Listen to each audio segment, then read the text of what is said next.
What's going on, everyone? Welcome back to Knights of the Nerds Table. I'm your host EJ, and I'm here to give you the official Knights and Friends rankings of the DCEU movies to date. Black Adam comes out later this month, October 2023, and The Rock promises that the hierarchy of the DC universe is about to change. But what is the current hierarchy of the DCEU movies? We're here today to find out. This ranking is a composite of the Knights rankings and Friends of the Knights rankings. We are not including non-DCEU movies such as Matt Reeves' The Batman, Joker, Dark Knight trilogy movies, or Burton and Schumacher films. Just to be clear, let's get this going. Number 11, Wonder Woman 1984.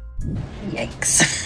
After a strong solo outing and undoubtedly the brightest spot in 2017's Justice League, many were highly anticipating Wonder Woman's follow-up. The casting of Pedro Pascal as Maxwell Lord and Kristen Wiig as Cheetah just added to the hype. The triumphant return of director Patty Jenkins and Lee Gal Gadot and Chris Pine was sure to deliver a hit. When it arrived on HBO Max in late 2020, everyone was rather puzzled. A nonsensical plot, dubious moral messages, bad CGI, and questionable dating morals plagued this film. Even Hans Zimmer's score, which is usually the highlight of any film, feels kinda out of place. Almost zero rewatchability. And the best part of this film is a brief cameo by former Wonder Woman Linda Carter. I had to apologize to Josh for making him watch this movie so he could make his rankings. Moving on.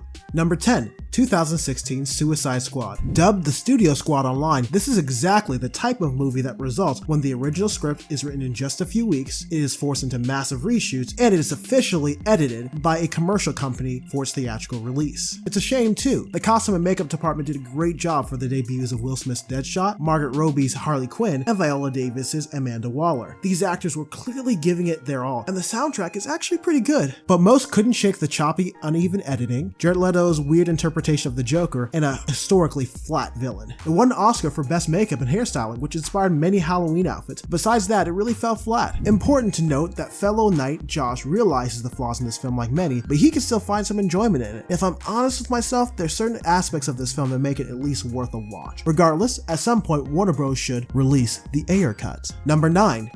The Justice League 2017, or the Justice League. The theatrical cut of Justice League was wrought with production issues. Facing the fallout of BVS, Zack Snyder was tasked into lightening the tone and story of the follow-up. During production, an awful family tragedy occurred with the Snyder family, causing him to step down. So former Avengers director Joss Whedon took over, and according to Justice League cast members Ray Fisher, Gal Gadot, and Jason Momoa, Whedon made the set of Justice League very uncomfortable. It shows in the final Frankenstein product, with about 60% of the material being reshot by Whedon, and about 40% of the footage being original Snyder footage. The film should have been delayed, but Warner Bros. Executives wanted to receive their pre-AT&T merger bonuses and forced the film out. Horrible CGI Steppenwolf, a bland plot, out of place spliced in Whedon jokes, and the infamous mustache gate with Henry Cavill made this movie a dud upon arrival, and it is one of the worst grossing DCU movies to date. The mere sight of the film makes all DC fans groan in disgust, with fans going so far as to protesting its inclusion in the Black Adam trailer. The mere inclusion of a scene from Justice League in the Black Adam trailer caused so much disruption that Dwayne "The Rock" Johnson instructed the marketing team for Black Adam to no longer use the Justice League footage. I would be amiss to mention that Knight Dieter does like that Superman has a sense of humor in this film, so that is something. The Russo brothers, who directed Marvel's Endgame and Infinity War, said it best. If you want to watch the definitive Justice League, go watch Zack Snyder's Justice League.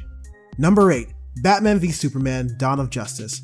This movie continues to divide the DC fanbase. Critics like Dieter and Josh would point out the film's dark tone, inexplicitly complex plot, Jesse Eisenberg's Lex Luthor, and the much-memed Martha moment as reasons for why this film leaves much to be desired. As the channel Snyder apologist, I call this film a masterpiece. Filled with Greek lore, deconstruction philosophy, and grounded portrayals by Cavill and Batfleck, this film gets better upon rewatch, especially when you're watching the Ultimate Director's Cut. Despite the clunky Martha moment, it does truly question what the existence of a Superman would do to the psyche and culture of a society. Superman wouldn't be loved as he was in the Golden Age. He would be a figure of controversy with fierce supporters and strong haters. That really describes this movie. Sure, the initial backlash led to a restructure and rethinking of the DC brand and a departure of lead-up movies. However, it has a distinct and strong cult following that was strong enough to root for a true follow-up to this film. It is looked at much kinder today, but the initial 29% on Rotten Tomatoes scared a lot of DC fans.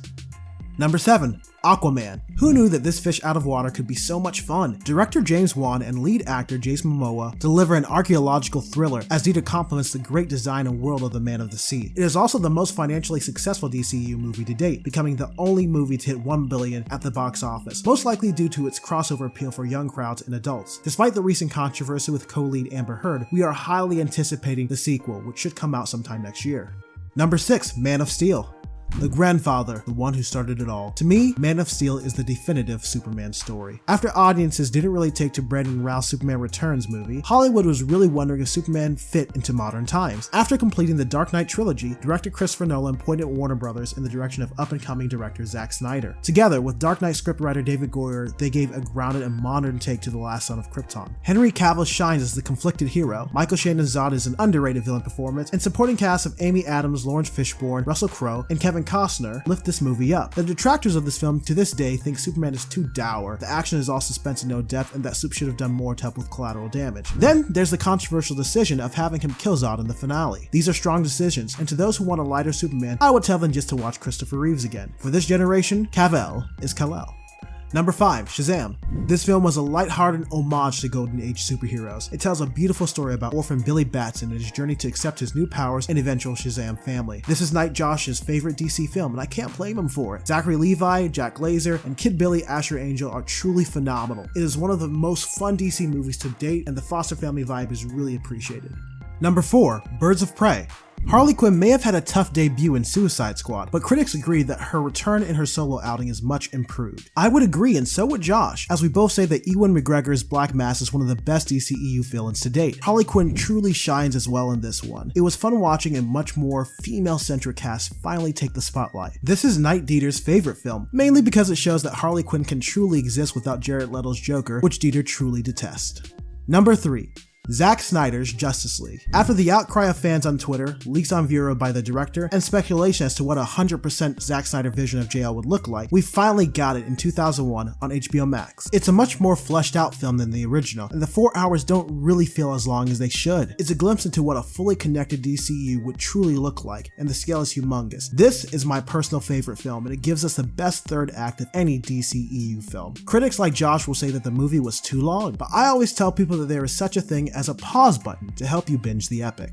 Number 2, The Suicide Squad. After meddling with David Ayer's Suicide Squad, Warner Bros. Gave James Gunn full creative control with this soft reboot of Task Force X. It has one of the best full casts in the DCU, and it is shockingly unafraid of its source material. It grips you right from the start, and by then you'll be cheering on a pack of rats as they assist the squad with taking down Starro the Conqueror. It may not be as good as his Guardians of the Galaxy entry into Marvel, but this Gunn blockbuster is very good in its own right. Alright, and number 1.